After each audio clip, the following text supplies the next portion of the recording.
Alright, let's start by making some coffee. Go ahead and boil the water. Pick your favorite selection of beans. James Coffee Co. is my preference. Weigh them out, 21 grams. Toss those in a bird grinder. Grab your favorite brew method.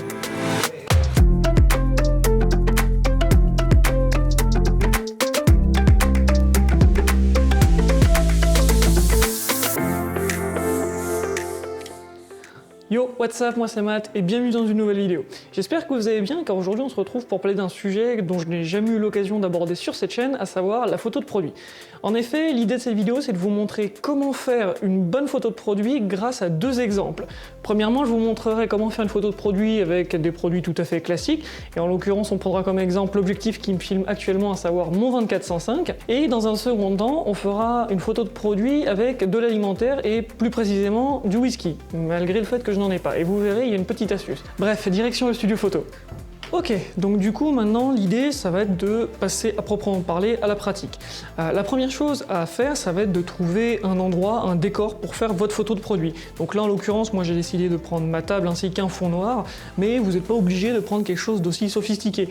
Parfois prendre quelque chose de plutôt simple ça suffit amplement. Si vous regardez un petit peu sur Instagram des photos de produits, vous remarquerez régulièrement que le décor en lui-même c'est le sol, juste du béton, et ça rend un résultat très sympathique. Donc ne vous prenez pas la tête là-dessus. Ensuite, il va vous falloir aussi une bonne source de lumière, donc aussi là ne vous prenez pas trop la tête, parfois juste la lumière du jour, si elle est suffisamment puissante, elle suffira amplement.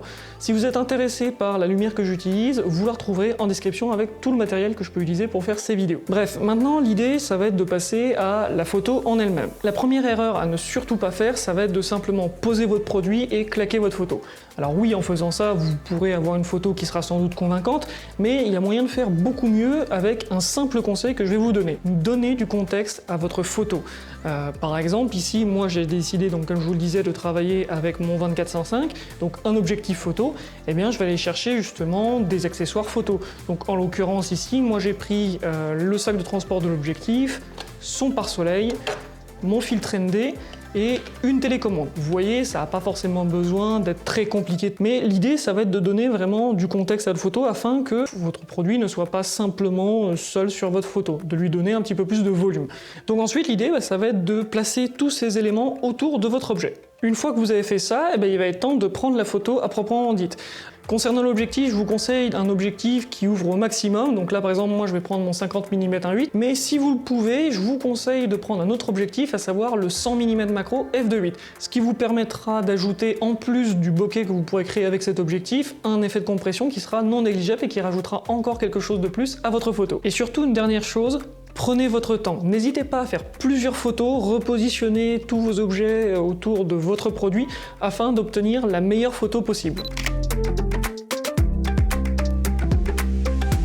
Ok, donc pour cette deuxième photo, comme je vous l'ai dit dans l'intro, ici l'idée ça va être de faire une photo de whisky sans whisky. En effet, en photo de produit, souvent il y a beaucoup d'aspects qui ne sont pas du tout réels et qu'on ne pourrait pas du tout obtenir dans la réalité. En l'occurrence, ici moi j'ai pas le whisky et ça va pas m'empêcher d'en faire. Puisque ici mon whisky je vais le remplacer par du café simplement dilué avec de l'eau et sur la photo on y verra que du feu. Concernant la composition de ma photo, je ne vais pas centrer mon produit au milieu de la photo comme la photo précédente, étant donné que vous verrez qu'au niveau des retouches et au niveau de ma photo finale, j'ai besoin d'avoir un espace à droite, donc c'est pour ça que je vais centrer mon produit à gauche.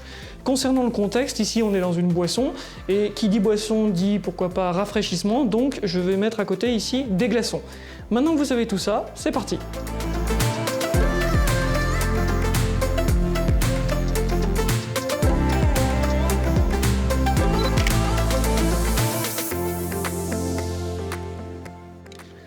Ok, maintenant que vous savez comment faire de belles photos de produits, il va être question de les retoucher.